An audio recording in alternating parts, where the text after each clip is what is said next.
Definição da tarifa no edital.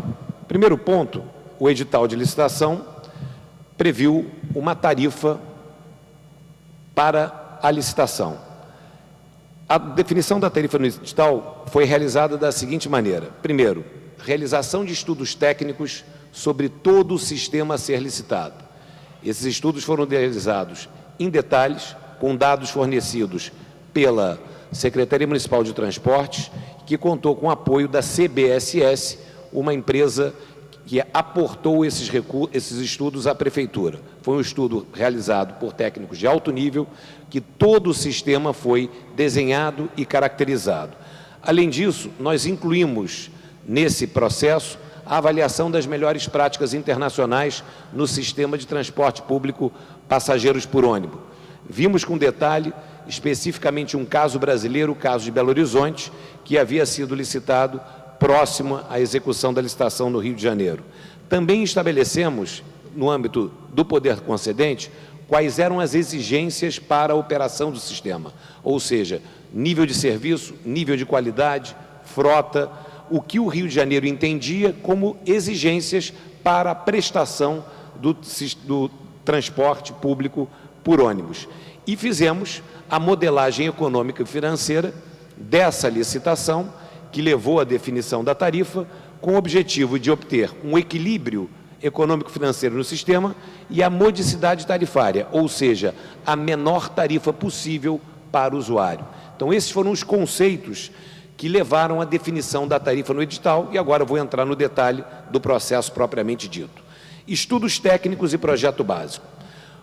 A Prefeitura fez um convênio com a CBSS, Companhia Brasileira de Soluções e Serviços, para elaboração desse estudo técnico. Então, foi realizada a pesquisa em campo de todos os itinerários dos ônibus, das linhas, da frota, da frequência.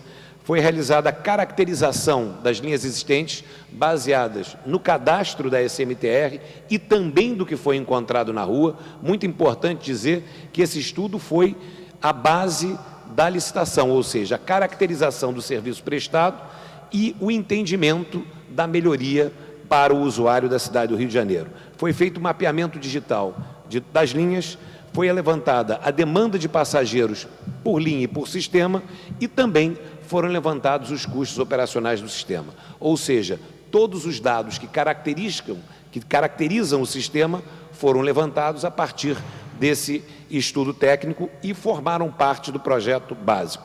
Dados gerais do sistema: 2.518.000 passageiros pagantes dia, 965.000 passageiros gratuitos dia, cerca de 800 linhas e 1 milhão de quilômetros rodados por dia. Apenas para os senhores terem uma ideia dos grandes números do nosso sistema de ônibus, que isso foi levado em consideração e computado no edital de licitação.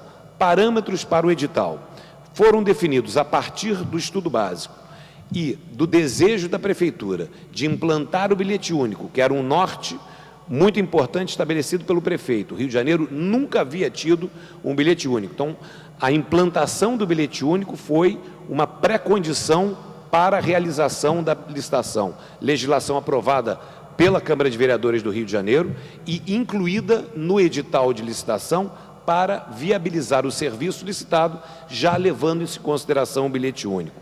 Então, prazo de 20 anos, remuneração dos concessionários através da receita tarifária e eventuais receitas acessórias. Foi previsto no edital de licitação, não foi criada uma exigência de contrapartida ou outorga no edital de licitação mínima, ou seja, a Prefeitura não disse, os concessionários no mínimo têm que oferecer X milhões de contrapartida ou de outorgas. Isso foi levado a zero, porque o objetivo do município era obter a tarifa mais baixa possível para o usuário. Se você coloca uma outorga no edital, isso vai entrar na conta de custos do sistema e a tarifa que paga o usuário seria onerada por ela. Então, com a premissa de obter a menor tarifa possível, a Prefeitura deu a possibilidade de cobrança zero de contrapartida ou outorga. Os licitantes poderiam oferecer no processo licitatório contrapartida e outorga. No caso da nossa licitação, nenhum dos licitantes, ou vencedores ou perdedores da licitação, ofereceram outorga. Além disso, foi estabelecido a redução da alíquota de ISS sobre o serviço de transporte público passageiros de ônibus de 2% para 0,01%, legislação também aprovada pela Câmara de Vereadores, que teve também um impacto positivo na tarifa, ou seja, nós buscamos todas as alternativas para garantir a menor tarifa possível. A implantação do bilhete único com 2 embarques no limite de 2 horas, ou seja, esse é um grande benefício para o passageiro de ônibus do Rio de Janeiro. E, senhores vereadores, uma grande briga que no passado, até a licitação, a Prefeitura nunca conseguiu implantar, porque os operadores nunca aceitaram esse tipo de implantação, porque onera o sistema, porque pessoas que pagariam uma segunda passagem têm o direito de viajar de graça. Então, essa foi uma luta muito grande, enfrentada pela Câmara e pela Prefeitura e solucionada com a licitação, a encargo dos operadores dentro do equilíbrio encontrado para a definição da tarifa. Estabelecida a taxa interna de retorno para os consórcios de 8,5% ao ano em relação ao investimento, essa definição da taxa de 8,5% ao ano foi levada em consideração a prática de taxa de retorno em atividades similares e também em concessões de serviços públicos no Brasil. Essa foi a taxa de equilíbrio que se encontrou para o sistema. E a partir de todos esses dados, foi definida o valor inicial da tarifa de R$ 2,40, ou seja, com a inclusão do bilhete único carioca, com a segunda passagem de graça, direito assegurado dentro de 2 horas, e com a redução da alíquota do INSS e compra a partida zero, remuneração do contrato em 20 anos, se estabeleceu o preço da tarifa de R$ 2,40, que nós vamos detalhar agora como se chegou a esse valor. Quais são as receitas principais do sistema? Receita principal do sistema é o bilhete único carioca a R$ 2,40. Existem receitas acessórias, mas que são bastante pequenas no bojo total da receita. A principal receita é a receita tarifária da venda de passagens, levando-se em consideração a implantação do bilhete único carioca, o que leva a um percentual de viagens ser completada de graça dentro dessa nova implantação.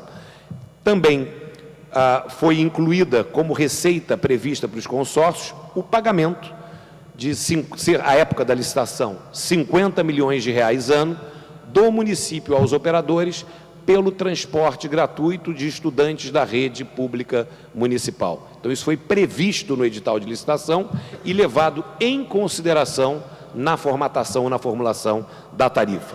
Essas são as principais receitas. Principais custos, a depreciação e os impostos do sistema.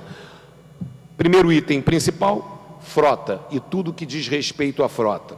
Consumo de combustíveis, mão de obra, que são os motoristas, os cobradores, todos os que operam o sistema de ônibus, obviamente peças e acessórios, inclusive o material rodante, que são os pneus, as despesas administrativas e os tributos legais. Ou seja, com as receitas especificadas no estudo do projeto básico e também o levantamento dos custos operacionais do sistema e as variáveis encontradas, se formou o fluxo de caixa para a definição da tarifa, que é uma variável fundamental. Principais obrigações adicionais que foram impostas no edital ao consórcio, com impacto em custos. A primeira, o vereador Marcelo Queiroz tratou aqui, que é responsabilidade. Já era responsabilidade por um decreto anterior da administração passada e passou formalmente a ser responsabilidade no contrato de concessão a operação e a manutenção dos terminais urbanos da cidade do Rio de Janeiro pelos consórcios operadores, terminais esses que foram apresentados aqui no estudo preparado pelo vereador Marcelo Queiroz.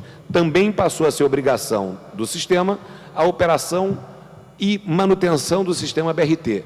Quando a licitação foi realizada, não existia operação de sistema BRT na cidade. Esse era um projeto futuro da Prefeitura do Rio de Janeiro, que foi incluído na licitação e o encargo da operação e manutenção desse sistema passou aos concessionários.